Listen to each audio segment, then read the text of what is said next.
The you problem with Dr. P is for informational purposes only. It is not a substitute for professional medical advice, diagnosis, or treatment. Welcome to the you problem. So what's going on?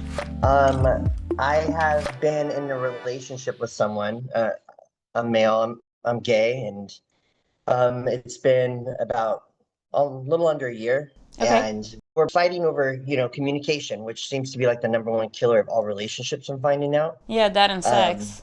I'm gonna be 50 this year. He's gonna be 46, and he is Vietnamese, and communication and talking about feelings are not a big part of his culture and his family dynamic. Okay. But I don't want to feel like I have to pry to get answers out. And so I think what I'm asking is there a way for me to be able to communicate better with him within the dynamics of, everyday communication when it comes to family and life and just your day to day? How was your day? And, That's a really uh, interesting question that you're asking. Because what you're really asking me is there a way that you can facilitate this mhm. communication situation? So you're still going to be doing the heavy lifting. Yeah, I've kind of come to accept the fact that everybody in every relationship, one's going to love harder, one's going to, be stronger in communicating or be stronger in physical activity or whatever. But yeah, I'm going to be the one still doing the heavy lifting. Do you want to do the heavy lifting? I love him. Yes, I love him. You love And him. I keep just kind of taking moments and looking at him without saying anything, but just really looking at him and looking at the whole picture. And yes, I know that I'm going to have to put in a little bit of work in this one to make it work, What but do I'm you finding myself wondering, is it worth it? what do you love about him? I love the fact that he has an open heart. Like he's big on caring for people. Got this little witty side to him, and he's good looking. He's really like that. Okay, so your hot boyfriend, um, it just has communication problems, but you want to do the heavy lifting because he's got all these really wonderful qualities. Is that what you're saying? Yeah, I'm gonna be 50, and I keep telling myself I don't want to date anybody that's younger than me, much like in the 30s or 20s. That just doesn't work, and it's a lot of heavy No, lifting. that's a It's a fucking lot of disaster, is what it is. yeah, it's a nightmare. So I'm just trying to be like listen to myself and look at what it is I'm offering and bringing to the table, and I'm trying to see what he's offering and bringing to the table that's going to be, because we're not going to both bring the same thing, Is you he know? accusing you of being pushy or something like that? No, he's accused me of being, because I'm loud. I talk loud and I talk with my hands. And so when he hears me, sometimes he'll say, "Oh, you stop screaming at me." And it's like, I'm not Oh, you're screaming. gonna give me the explanation that every screamer gives me in my office. I just pointed. I just get animated. I just move my hands around all the time. No, you're actually screaming. I hate to break it to you. Okay. What happens when things get too loud in any situation? Let's say you walk into the grocery store or, a theater or whatever. What happens when things get too loud? What do we end up doing as human beings? What is our natural reaction? Um, well, before it would been just get louder, but lately I found myself just kind of not having that happen, and just we've been pausing.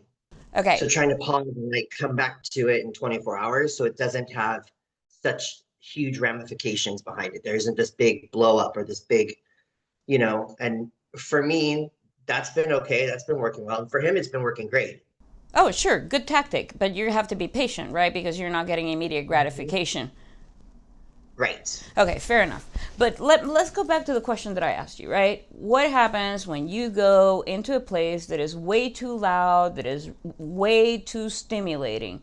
What ends up happening is most human beings will go, "Oh my God, it's too loud. I have to get out of here." Or, "Oh my God, I shut down because I have to zone things out because this is too stimulating," right?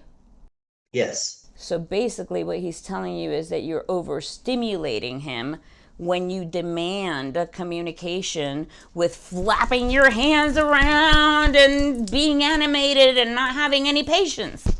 And I'm trying to work on that. Good, because it probably would help you in your listening as well. When we're really busy trying to get a point across, we're also not listening. Right. And I pride myself on being able to communicate well. It's with him, I feel like I can't even finish something and he'll say something and I'm like, wait a minute, like, let me just finish what I'm saying. He may not be able to retain that much information in one swoop. You know, if you're like moving your hands around and raising your voice, he might be trying to interrupt you so he can take things in tidbits. But it sounds like chaos is something that you've been around in your lifetime, and in his lifetime, it's not something, or either he's been around it and he's refusing to take it anymore, or he is just not used to it because he had a quiet, non-communicative family, and he's kind of going like, whoa, this is a lot. This works in bed, but this ain't fucking working in the living room. Yeah, there's no, they don't talk about anything at all. Probably be good for you to take some leadership from that, but he also has to put some skin in the game, right? Yes, and that's the part that I know that he's been trying to work on himself lately. Okay. I told him, I'm like, you have to be able to acknowledge when I'm speaking to you. Are you speaking or are you shouting? No, even when I'm speaking and it's like the eyes glaze over and it almost looks like he's asleep. Because you are probably very effusive and passionate, and I think that that is wonderful. But I will tell you my perception from hearing you, just because I'm only hearing you, I'm not seeing you, I'm just hearing your voice.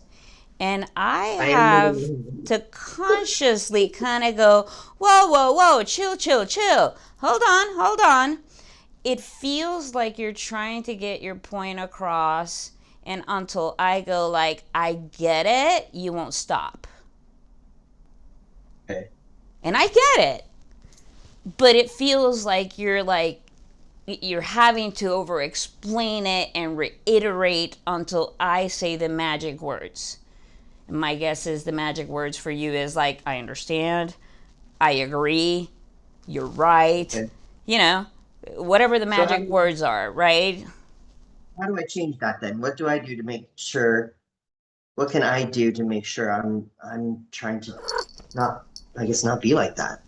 You know, when I was in grad school, I had a great mentor, and he once told me, because I'm Hispanic, man, and boy, can I talk.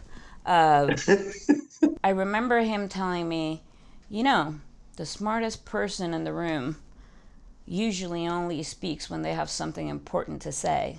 And I remember walking out of there really upset, because I knew he was right. I knew that when I felt anxious, I knew that when I felt like I wasn't getting my point across, I knew that when I was not, you know, when I didn't feel understood, I knew that I would get louder rather than clearer. So it's like going to a foreign country. I did a study abroad in China, and I'm trying to use the phone when I get there to call my husband and go like, hey, I'm alive, I made it to the other side of the world, blah, blah, blah. And the person at the desk kept getting louder in Mandarin. Oh. What fucking difference does that make, right? Right. It's still the same. It's still the same. You can get louder. I don't know what the fuck you're saying, man. Right. Some people have that reaction when you get louder. When your anxiety kicks in, that he's not understanding something or that he's not getting your point, my guess is that you get louder, more effusive, you start moving your hands around, you over-explain yourself, and by then, someone who's not used to that kind of dynamic usually shuts down because they don't even know what you're talking about anymore. Okay. It's a whole fucking elephant. It's like, okay. So what you're saying, it's me. Well, it is called the you problem. Please subscribe and tell your friends. Yes, it's a you problem. There's no question. I know it's me. You know it's you. You called. Like right now I'm sitting here. If you were on camera, you would see I'm talking with my hands. I'm sitting here talking with my hands. I'm the only one in the room. So I guess I just need to work on it more. Yes, but you can be still genuinely yourself. You know what I mean? Just tone it down is what I'm hearing. Yeah, just slow down, chill out. It's okay if he doesn't Yeah. want to have the whole elephant at once. Well, great. At least I know I'm not crazy. That's good. Just tone it down, just relax. Relax and understand that people process material differently. And just because you get louder, you're still speaking Mandarin, man. It's a foreign language to him. The animation, the movement, the tone. So you know, just imagine yourself that you're speaking a different language. Because you are. Okay. The tone matters. Yes. Even if you go to a different state, people have their own twang and their own, you know, sayings. Dialogue. Yes. And we're all speaking English, right? Mm-hmm. Well, that doesn't mean we always understand each other. So, patience, keep the passion, but you don't have to express it every moment of the day, every second of the day. Okay. Especially if you love this guy. I do. I hope you guys work on this and you can take a pause and that you can keep your hot boyfriend.